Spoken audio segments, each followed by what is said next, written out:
Jesus said, in all four of the Gospels, it was quoted that Jesus said he would have a house of prayer.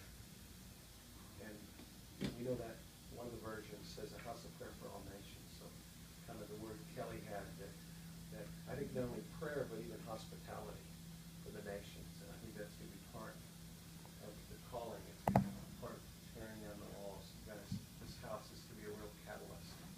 But I also think it's going to be a place where you've combined a number of different things, like praise and worship. I think his presence is going to be something, when I just look at these guys, that's what they carry.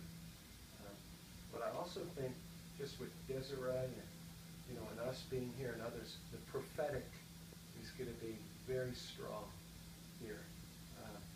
And the prophetic, Paul was very clear that it's very easy to quench and you don't despise it.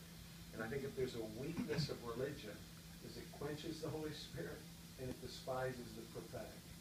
And so I think what we're trying to create even tonight is an atmosphere that the prophetic is welcome, that the Holy Spirit is welcome. And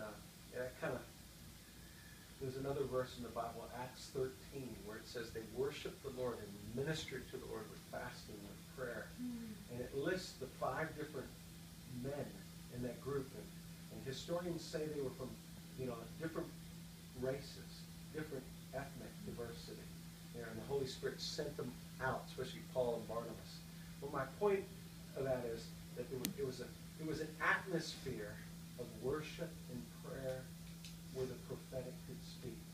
And yesterday I got a prophetic word.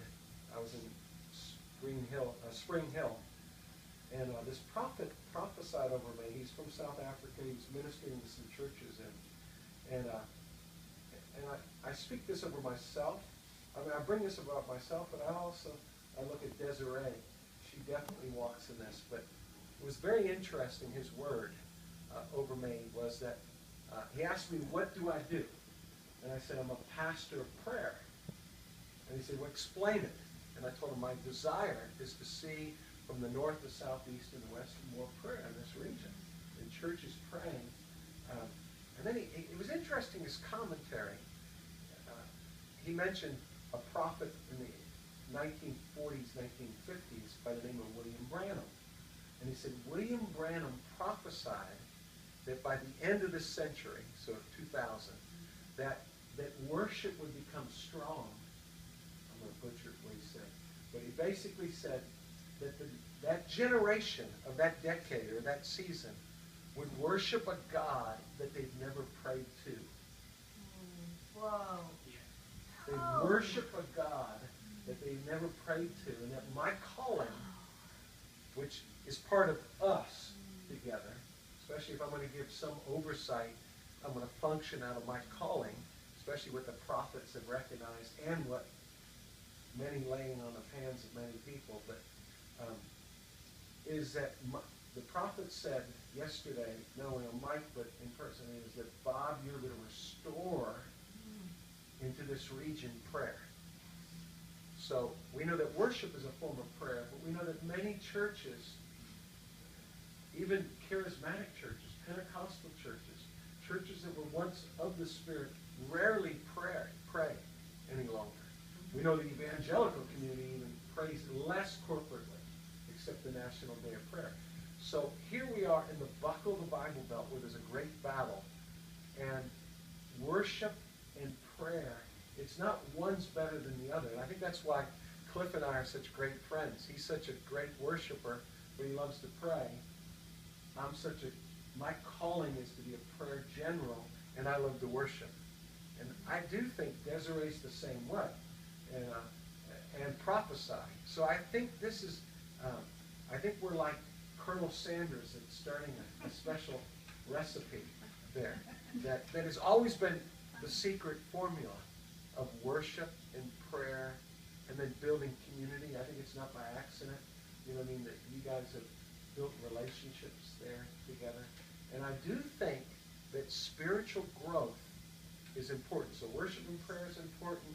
Um, Community, friendships, serving the poor, serving the less privileged, being a friend to the foreigner. Um, but I also think, and this is just something I place at your feet, but I do think spiritual growth is crucial. Discipleship, spiritual formation, they're all different words for it. And I do think that we should pray about being a center, even if it's one day a week, for the School of Supernatural.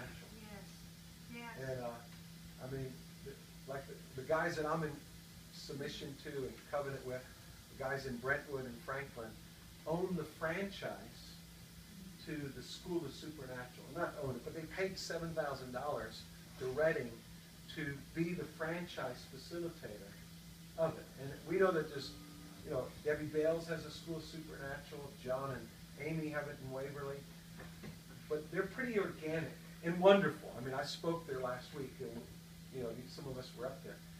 But from talking to my friends that have walked in the supernatural for like 2-3 decades, like Dr. Bill Bennett, he's using it in video form and live, using Bill Johnson and those guys. And Bill, who's flown in miracles for like 25 years, says it's taken his game to a whole new level.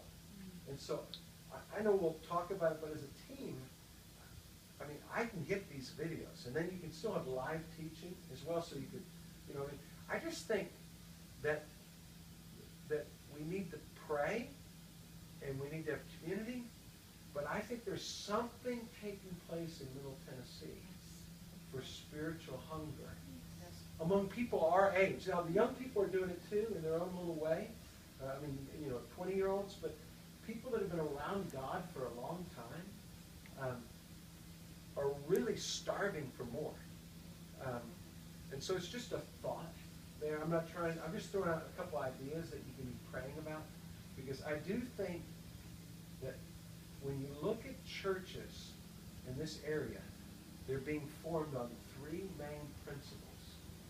Worship and prayer, or worship, most of them, but I think this house should be worship and prayer. I think to also think about friendship, fellowship, community, breaking bread. People don't want to be alone any longer. You know what I'm saying? They want relationships, not hypocrisy, not the religion.